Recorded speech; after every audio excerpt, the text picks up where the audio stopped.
used to joke when they go to share or display mudita citta for Luang Por Chah when he was alive. Basically, they're going to see him to ask him to stay alive as long as possible, because he was such an inspiring guide and teacher and was so greatly loved and respected. But actually this year, because of the coronavirus, they have cancelled the meeting at Wat Pah Pong, Ajahn Chah's monastery, for the first time ever. So I normally would travel to Thailand to join that meeting with some of the monks. I've done that every year. I've been in the robes for the last 36 years. I haven't missed one, but this year it will be the first year I miss that, simply because they're not holding the event. So we'll be remembering Ajahn Chah here in our monastery here this year. And that's maybe in a way that's a fitting way to celebrate Ajahn Chah's birthday, because one of the amazing things that people keep noticing is that even though he passed away 20, however many years ago, 28 years ago maybe, the number of monasteries in his Sangha keeps growing, both in Thailand and around the world. The number of his ordained disciples, monks, nuns, and lay followers, lay practitioners, just keeps growing, even though he's no longer with us, which is a very unusual and special thing. It's interesting that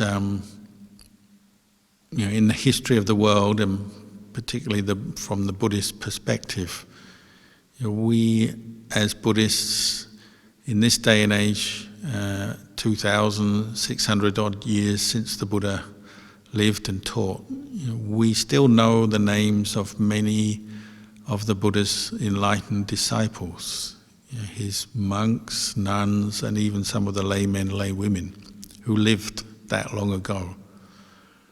In history, not many people get remembered for that long. We know the names of kings, political leaders, religious leaders. There are a few, but very few, over the last few thousand years. But we know so much about the life of the Buddha, the life of his disciples, not just their names, but all kinds of details about their personal life, their parents and their background, and then how they lived and some of the things they taught and some of the events from their lives. Part of that is because we have this unbroken tradition, monastic lineage, which has survived since the time of the Buddha right through to this present day. Originally, the teachings of the Buddha and the code of monastic discipline were remembered and recited by the Sangha so that they were preserved. And then later on, as writing became more normal in society, then they were written down. So we have this amazing store of knowledge that the Sangha has preserved over the years. But it's not just textbook knowledge. Now it's become textbook knowledge, scholastic knowledge. But it's not simply that. It's also a wealth of experience in the practice of these teachings, the practice of the monastic discipline, the practice of the Eightfold Noble Path, the practice of meditation. The teachings are preserved both through the study and the practice. And that has gone on. So one reason we do remember Ajahn Chah and his disciples value his life and teaching so much is because he made a great contribution to Buddhist monasticism, and from that to the preservation of the teachings through both the study and the practice. and not just in Thailand where he lived, but also nowadays throughout the whole world. The disciples of Ajahn Chah have gone on to travel and around the world and teach and begin monasteries and hermitages in many, many different countries and places in this world. And that seems to be a truth that will continue, and the Sangha continues to grow. So it's quite possible in future years, future generations of Buddhists will continue to remember Ajahn Chah's name and continue to see his students, even though they're no longer students who have lived with him personally, but who are still practicing in his tradition around the world. That may well continue for many generations to come. So I think most people who knew him, and even those who didn't know him but know of him and know his teachings and monasteries, I think most people have a great appreciation for that role he's played. And that is one thing that attests to his great barami as an enlightened disciple of the Buddha. And for myself, one of the reasons I was attracted to Ajahn Chah as a teacher was because he seemed to bridge the gap between Buddhism in this day and age and Buddhism and the Buddha's teachings and practice from the time of the Buddha. Many people have commented that they felt sometimes being with Ajahn Chah was like being with the Buddha. I mean, we don't know exactly how it would be, how we would feel, how it would be being with the Buddha, because he lived so long ago. But Ajahn Chah seemed to have so many special qualities and be so dedicated to the practice and so good at explaining the practice in a way that people found very relevant and helpful. And just the general atmosphere around him was so peaceful, and people were so inspired to practice when coming into contact with him, that many people have commented he seemed to preserve a lot of what the Buddha taught and bring Buddhism alive in this present age. So it wasn't just something of the past, because some people have that feeling that Buddhism is, a religion from thousands of years ago that maybe is not so relevant today, or is just something in the textbooks and the history books. But people like Ajahn Chah made it seem very relevant and very real and applicable to this day and age.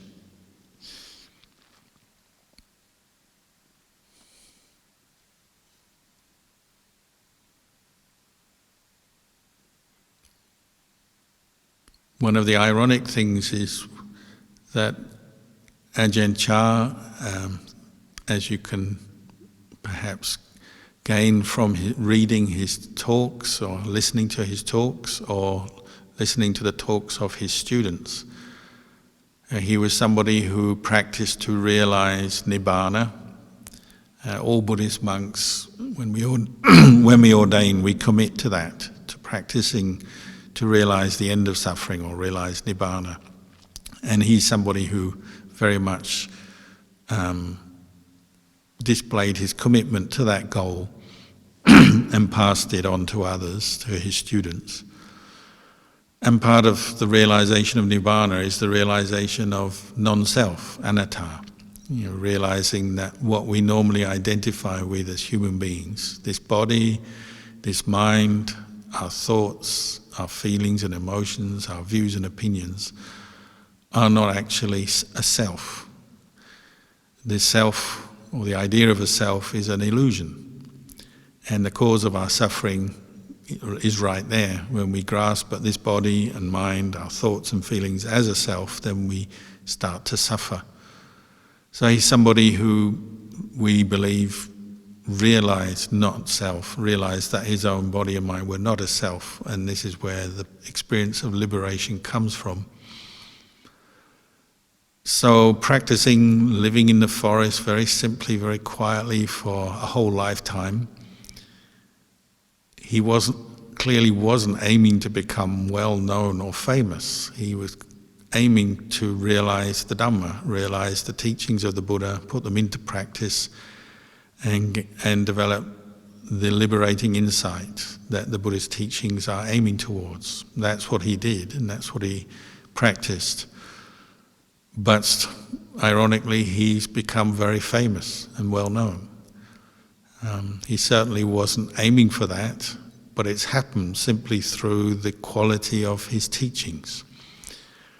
And that's not simply what we have left in the form of talks, recorded talks, translated talks, but it's also through a way of practice that wasn't totally unique to him. And there's many, many Buddhist masters in Thailand and then in other countries who have taught Buddhism, practiced Buddhism, and there are many Buddhist monastic sanghas around the world, of course, but his sangha has a certain flavour that seems to have resonated with many people. They found it an effective way to train in Buddhist monasticism as both monks and nuns.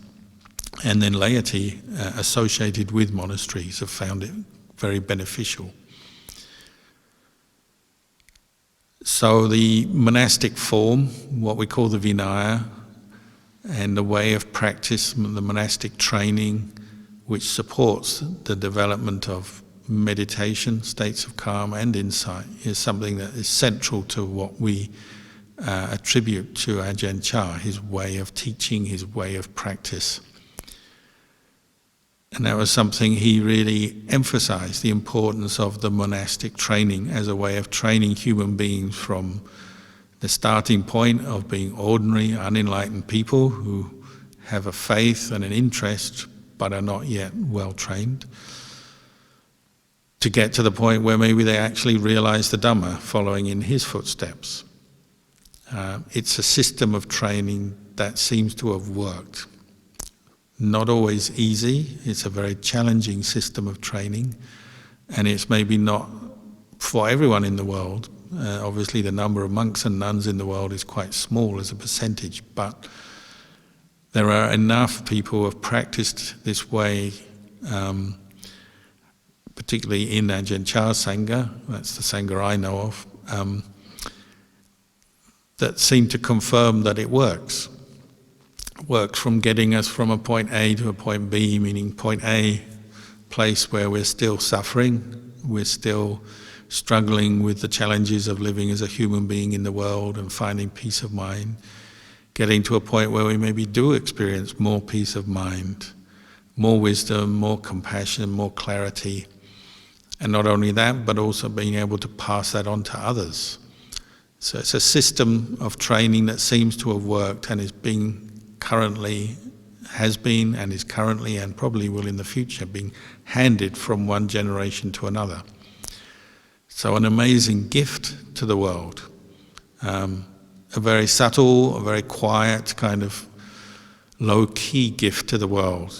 You know, as I said, it's ironic that Ajahn Chah has become famous, at least in Buddhist circles.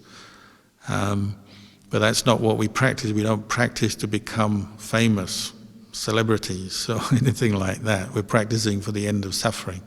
But because so many people in the world are looking for that, they want to find a way to happiness and the end of suffering, it is growing in its popularity because it's an effective way.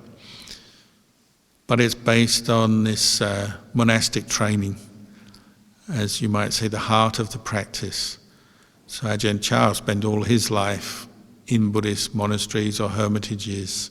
He did spend a lot of time in his early years travelling the forests, but still when he lived in the quiet, more remote, secluded forests of Thailand, he would still be in you'd call a monastic setting. It may be just a tiny hermitage with a couple of huts, but the monastic training is not something limited to large monasteries with hundreds of monks and big buildings. Those exist, but it's more a way of life. This is what Ajahn Chah explained and encouraged so well, and encouraged us to center our practice on that. So what does the monastic training give us? Well, it gives us a grounding, first of all, in sila, the first part of the Buddhist path, the Eightfold Noble Path that leads to enlightenment.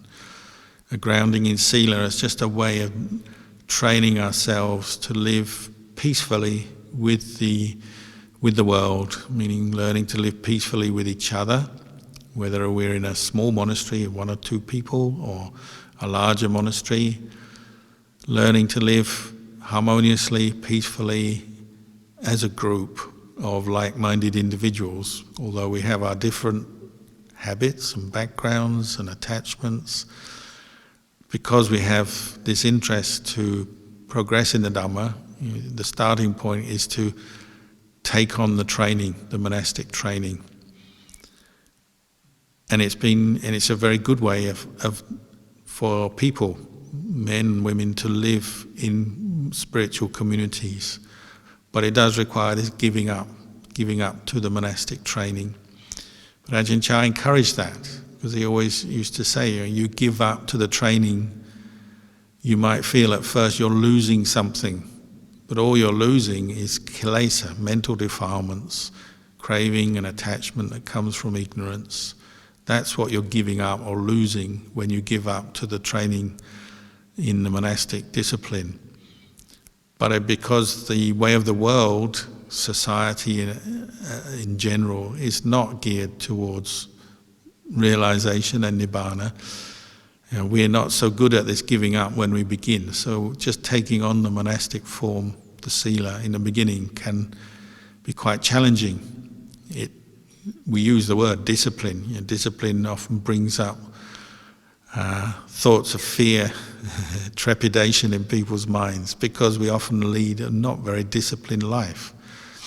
The way of society tends to be more a way of accumulating defilements, following our greed, our anger, our views and opinions, and some of them may be good, but not always.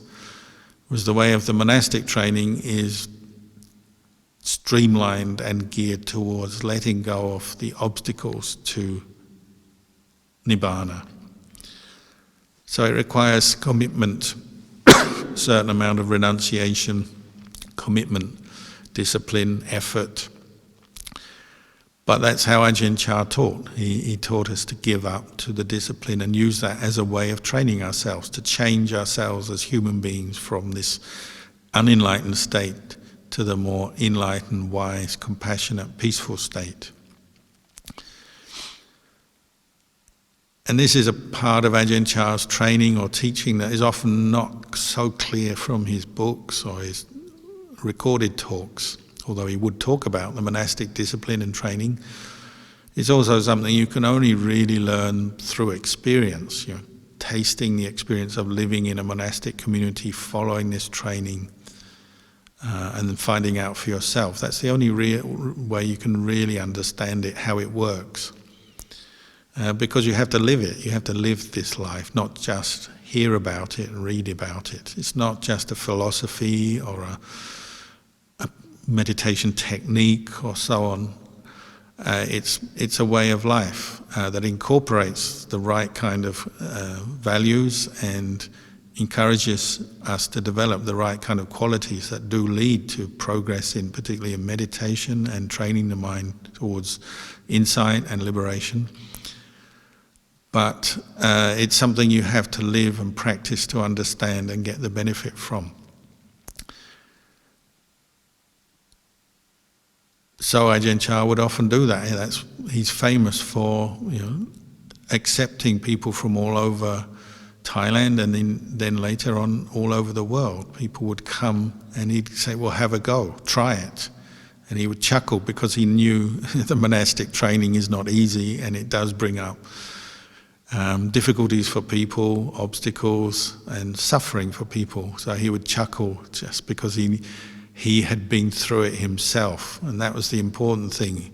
Ajahn Chah wasn't somebody who was born enlightened. He was born into a farming family, and he used to say he had mental defilements just like us. He had greed, anger, delusion and attachment, just the same as us when he started. But he was willing to train and take on the training. So when he saw newcomers to the training, he could chuckle because he'd been there, he'd done that, he knew where they were at in their practice.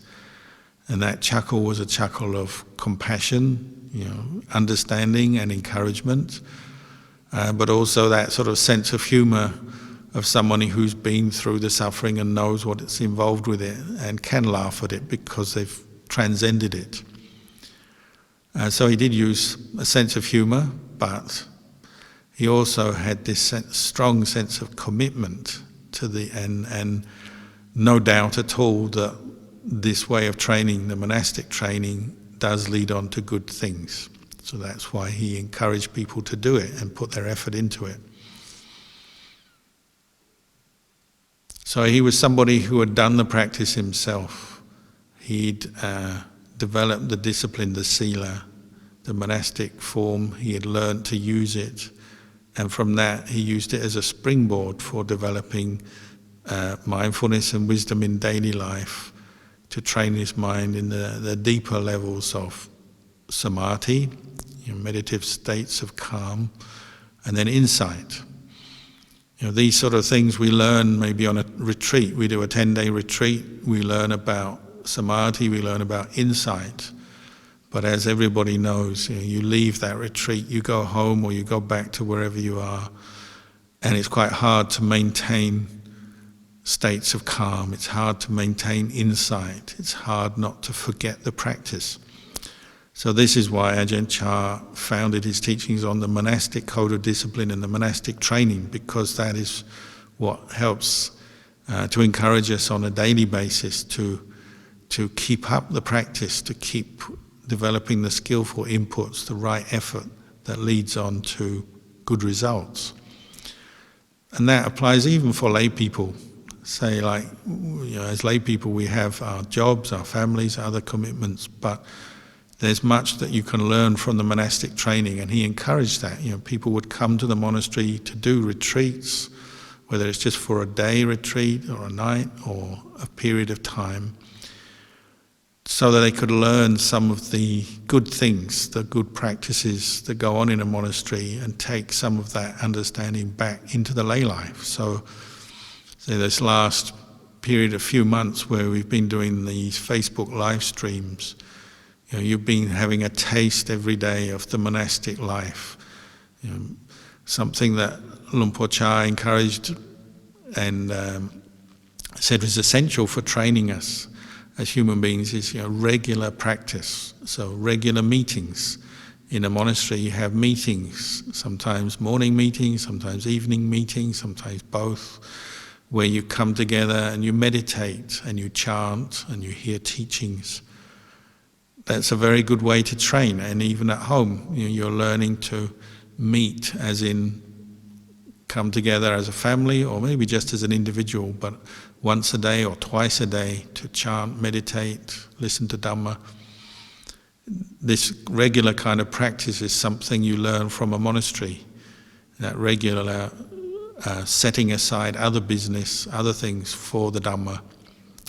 So regular meetings are essential in the monastic form, and Ajahn Chah always encouraged that, and not just for meditation and chanting and listening to Dhamma, but also for practical things like work, just to keep the monastery clean, maintained, meeting for the meal. So in a monastery you eat together, you eat at the same time, you eat in silence as a meditation. So even lay people learn this. When you come into the monastery, you learn to eat your meals sitting quietly. You have one meal, main meal a day, you sit down mindfully, you eat that and reflect on the purpose of eating, not to give in to greed, not to give in to distraction and so on. So even something like eating food becomes a practice. Doing chores, cleaning up, taking responsibility for the things you use in a monastery. So whether you're a layperson or a monastic, if you're a monk, you have a bowl and you learn to look after your bowl mindfully. If you're a layperson, you have maybe a plate or a cup and a spoon, you learn to look after that. You don't just leave your things in a mess for other people to look after. These are the kind of very simple, basic practices you learn in a monastery, but this is the kind of discipline that supports meditation. One of the first phrases I learned from Ajahn Chah was, Sila is that way of conduct that supports the paying attention to the breath. It's not a very good translation, but it means the conduct we are training in a monastery or in lay life. We call it Sila ultimately because it's helping us to become mindful of the in and out breath, to practice mindfulness as a meditation. So you'll notice, what actions, what activities go counter to that. So talking a lot, becoming very distracted in conversations, socializing, or even arguing is not conducive to becoming mindful of the in and out breath. So you'll need to notice, the practice of Sila we put a lot of emphasis around speech, practicing right speech that is honest, kind, conducive to harmony, and useful. So if we don't have anything useful to say, then we keep quiet. So something like speech right speech, skillful speech, is something you learn in a monastery. Speech that is conducive to peaceful states of mind, the arising of mindfulness, and doesn't distract you from meditation when you come to sit meditation or walk meditation. If you've been practicing right speech, generally your mind is in a good frame of mind. It's easy enough to settle down onto a meditation object. If you've been doing a lot of socializing or even arguing or getting caught into negative speech, complaining, getting angry, well, of course, when you come to meditate, it'll be hard to settle down. Same with our actions. Learning skillful actions in a monastery. Ajahn Chah taught to practice things with mindfulness, to come to the meetings, to do the chores that you're assigned with mindfulness, because they're useful, they're supportive, they're a service to the community as a whole, and to do it with a sense of commitment, mindfulness, so that when you come to meditate, your mind is clear. He always used to say, if you have your meal, you clean up your bowl, you clean up the eating hall, clean everything away. When you go back to your kuti to meditate, it's easy. You don't have a lot of doubts, you don't have regrets, you don't have a lot of negativity in your mind. If you're somebody who's very scattered or very selfish, self-centered, and don't want to do these things, sooner or later you'll realize it's not conducive to your own peace of mind. It doesn't give rise to a sense of well-being, doesn't give rise to a sense of harmony with others, and internally you don't feel at ease. He used to talk about the time when he was a young monk. He had to deal with these same issues. He had to learn how to arouse energy to do the chores, come to the meetings, do his duties. And he said he'd noticed some monks put effort into that, and their meditation would seem to go well. They'd get deep states of samadhi. Whereas other monks seemed to be more distracted or maybe even more self-centered and wouldn't contribute, wouldn't do the chores. They'd just go off, do their own thing, have a chat with someone, go for a sleep or whatever. Those kind of monks didn't usually get very far with their meditation because they weren't laying the groundwork. So he always explained that, the monastic routine, the form, the meetings, the chores, the chanting, all the things you do and learn, the more ordinary activities in a monastery are actually part of the process, part of this system of training, and they're all important. Another thing that he is very well known for, and also is a great strength in his monastic communities, is this sense of sharing. Like you don't, as a monk in an Ajahn Chah monastery, you don't have a personal store of requisites. We have a central store. So whatever is offered to the monastery goes into a central store, and then you have a monk who's appointed as the store monk.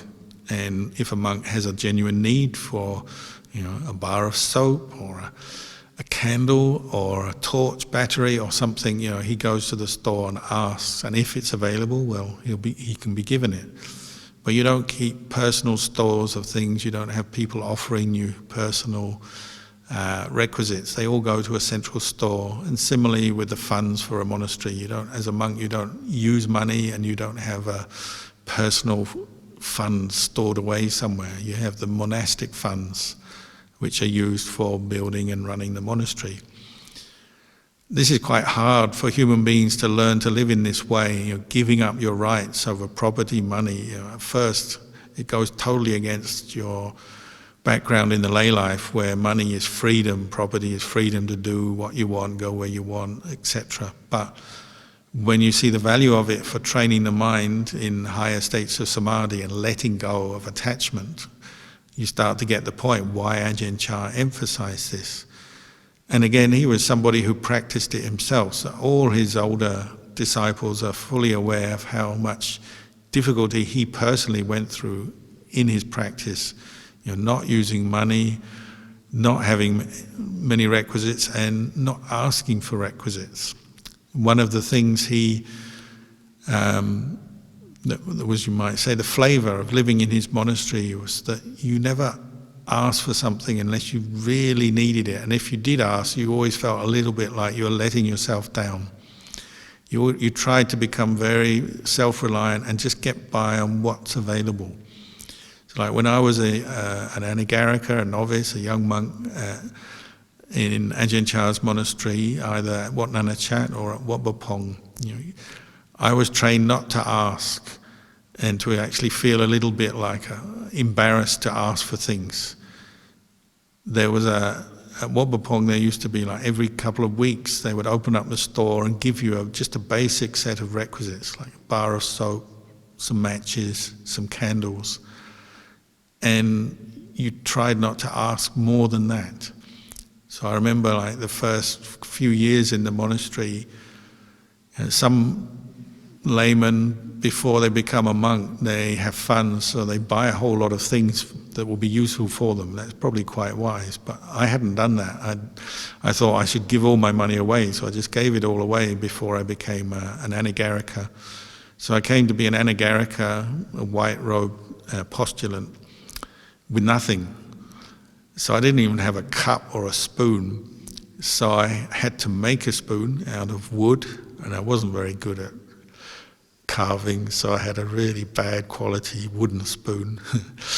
I didn't have a cup, and I noticed some of the other monks were getting stainless steel cups in those days, which were almost indestructible and very useful thing for a monk to have, but I didn't have one.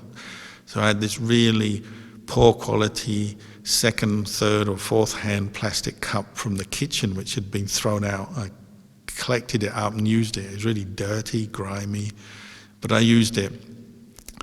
And because this is the way we were taught, and you had this sense of, I'm not going to ask for anything, I'll just get by with what I can.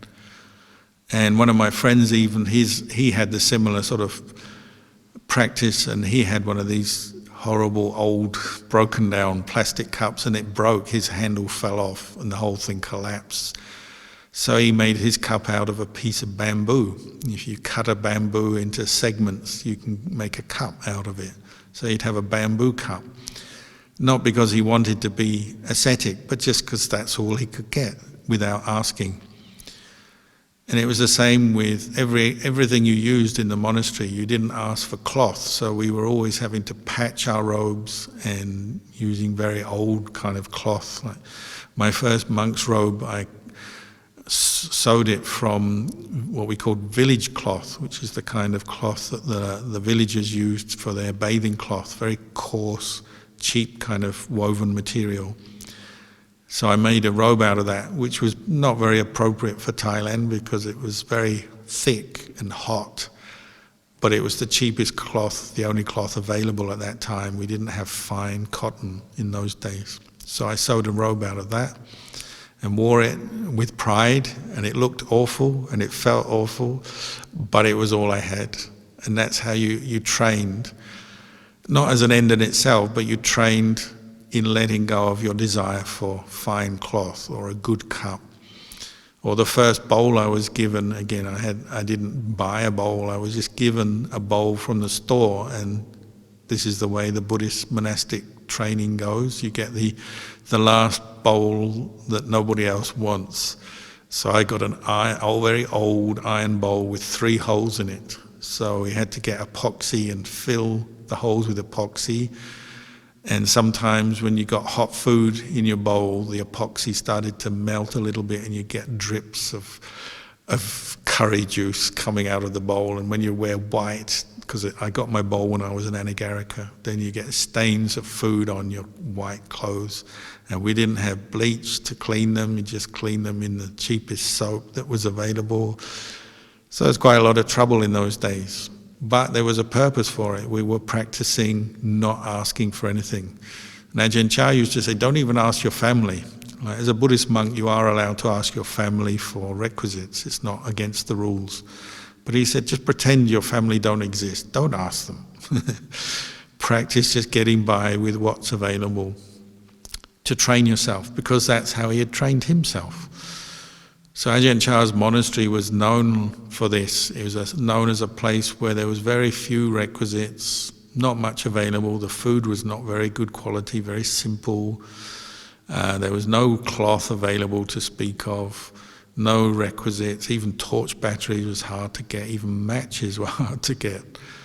But it was a very good place to train. You just learned to let go of those desires which you would bring into the monastery with you, but you just let them go.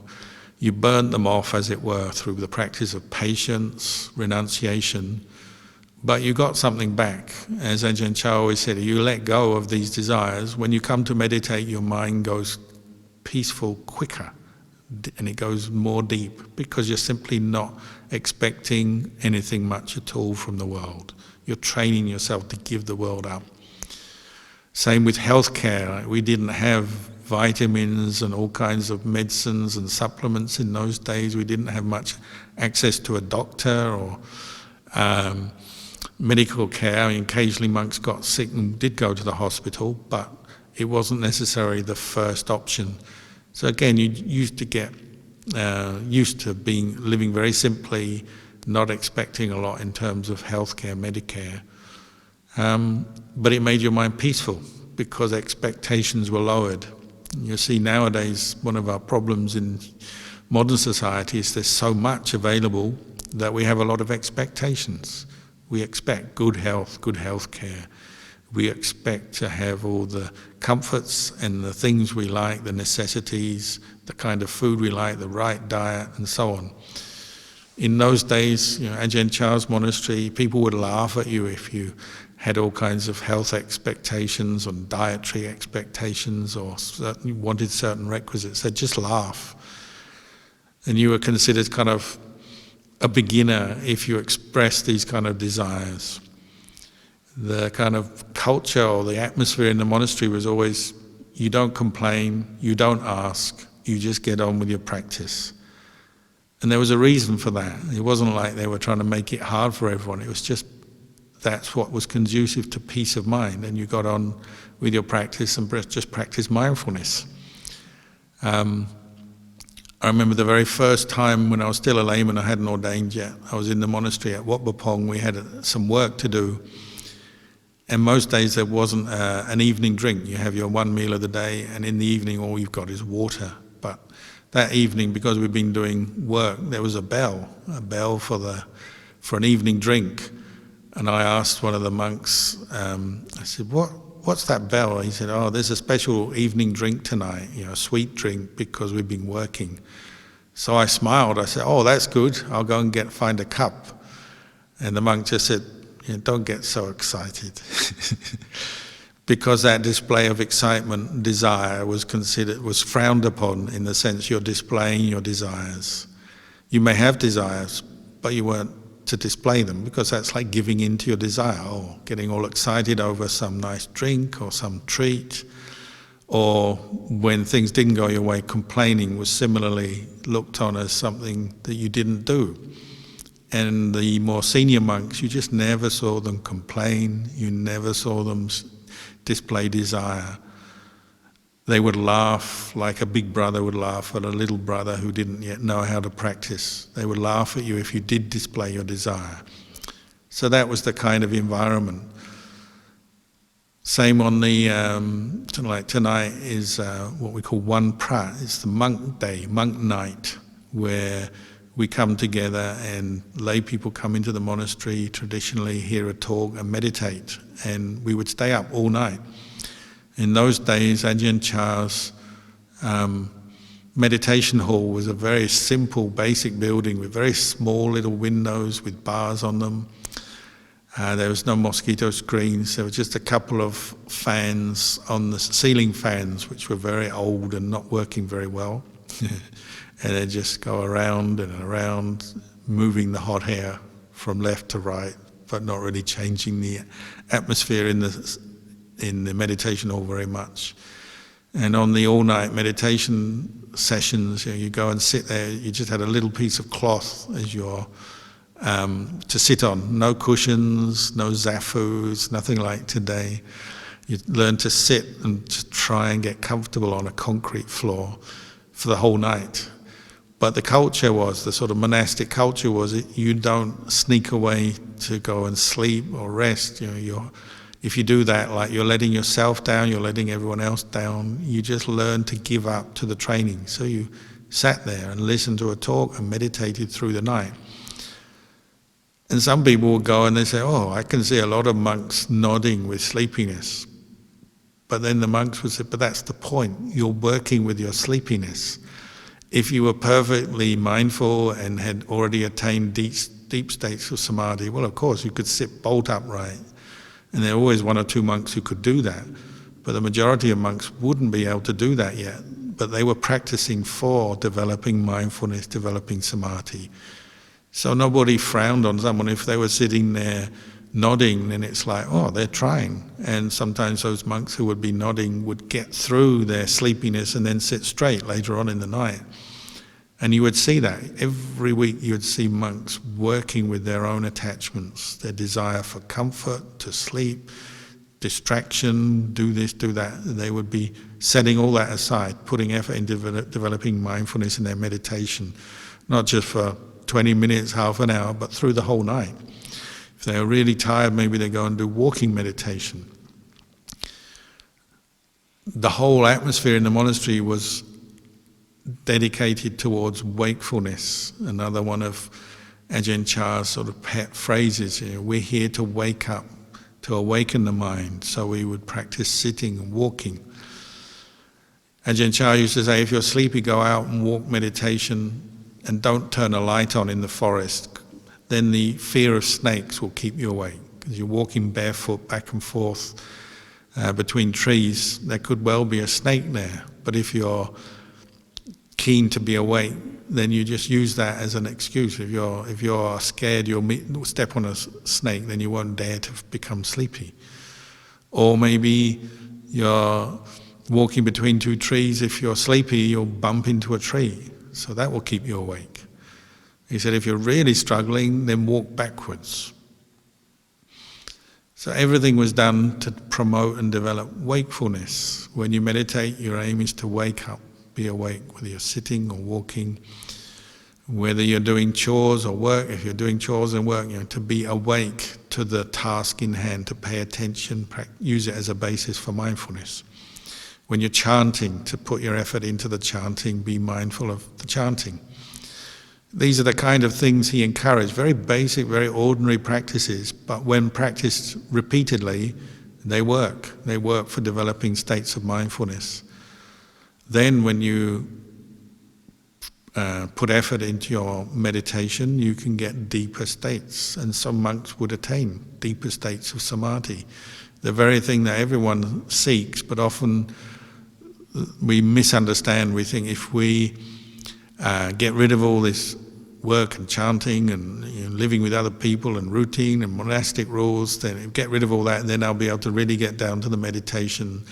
I'll just be on my own doing it. And well, maybe that will work for some people, but the majority of people attain their samadhi by burning off kilesas through the basic monastic routine, learning to follow the routine, do the practices, and lay people as well.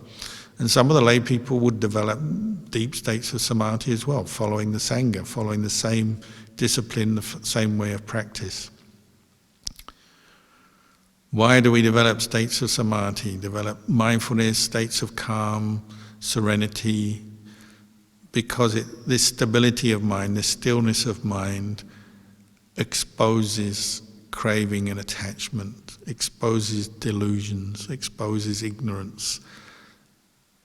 That comes through contemplation. So the development of samadhi is a platform or a base for developing insight through contemplation. And again, this is something Ajahn Chah was constantly encouraging people to do, contemplate. He wouldn't talk so much about, oh, you need this level of samadhi and then contemplate. He would just encourage people to pay attention and then contemplate to see where suffering is arising. So he's famous for, people. Somebody might have some suffering and they go to him and they say, oh, my meditation is really terrible, or my life is difficult. Often Ajahn Chah wouldn't necessarily give them a very deep and wise, profound saying or reflection. He might just repeat back to them their very words. So they go, oh, my meditation is terrible. He would say, your meditation is terrible. And that's it. But that's enough to wake them up, for them to realize maybe they're just falling into a negative emotion or some mental proliferation.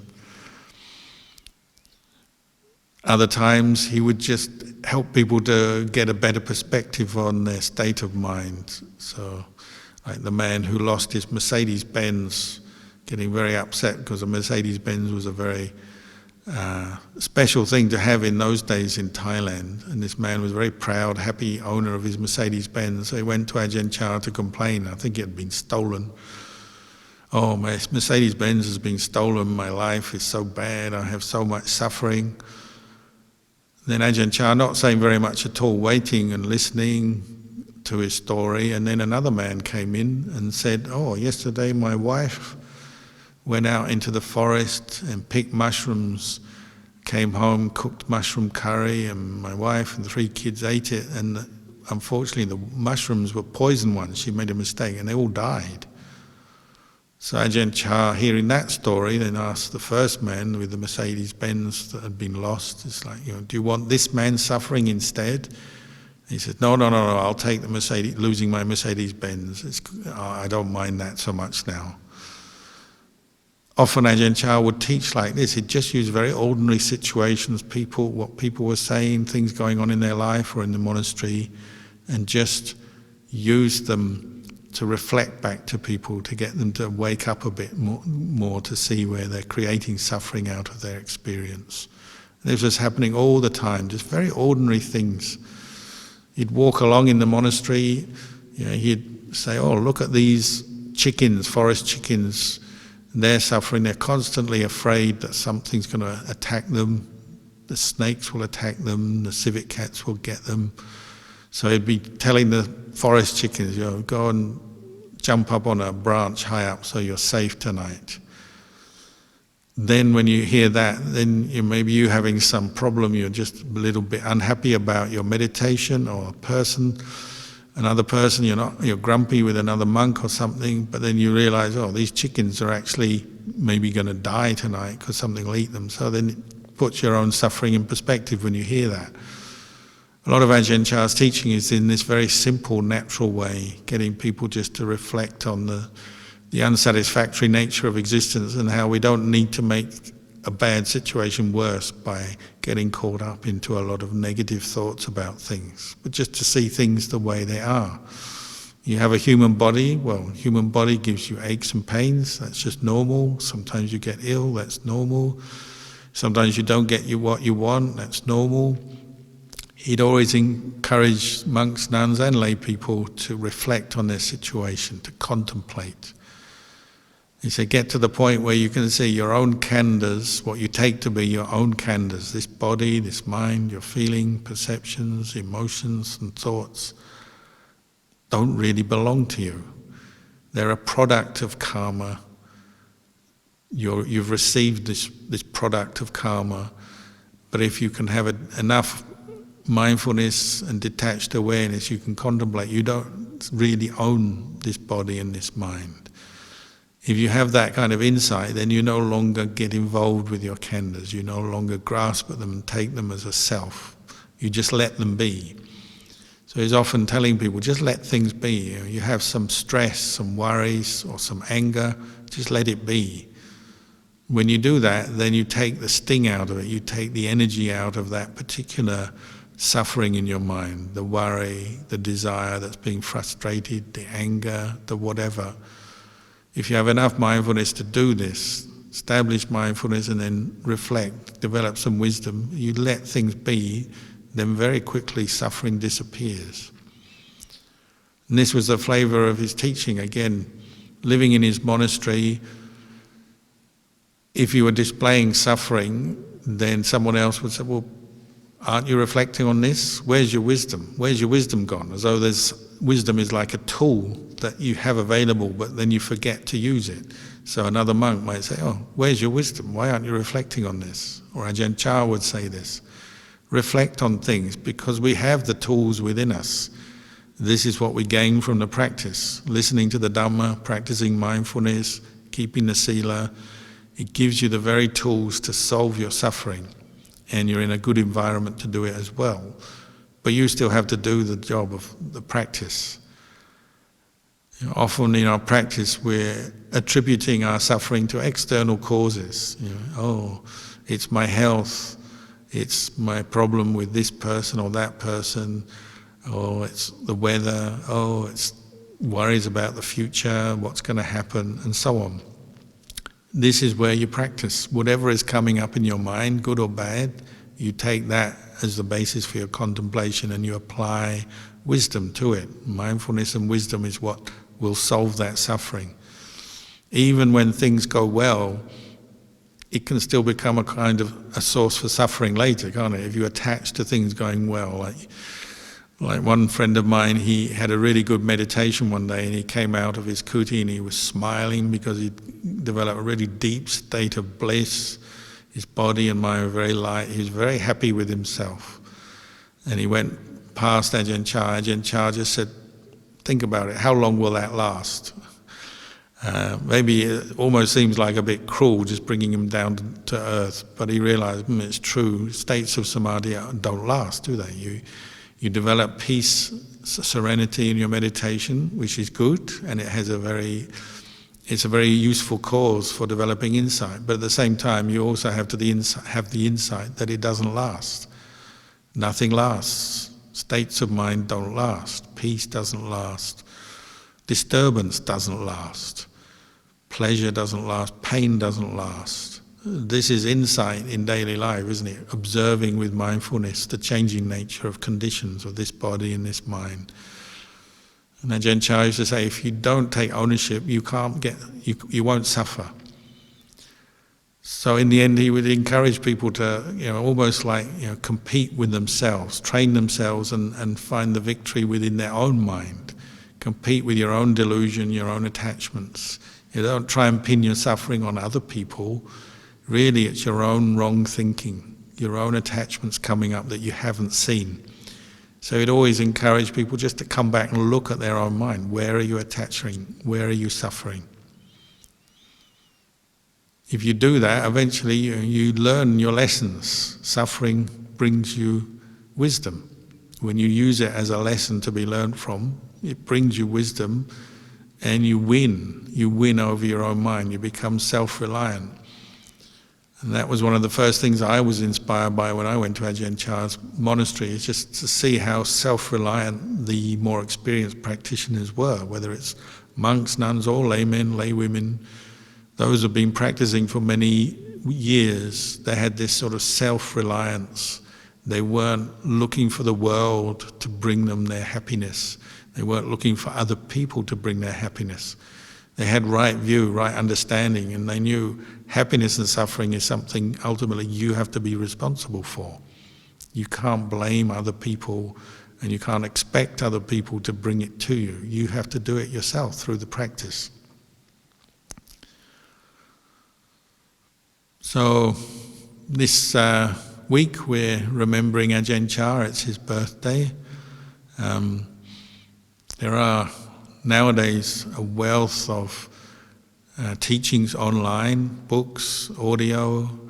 There are a wealth of meditation centers and monasteries around the world. His disciples have gone all around the world. So that's something to be happy about, to rejoice in the good opportunities that we have this day and age to practice.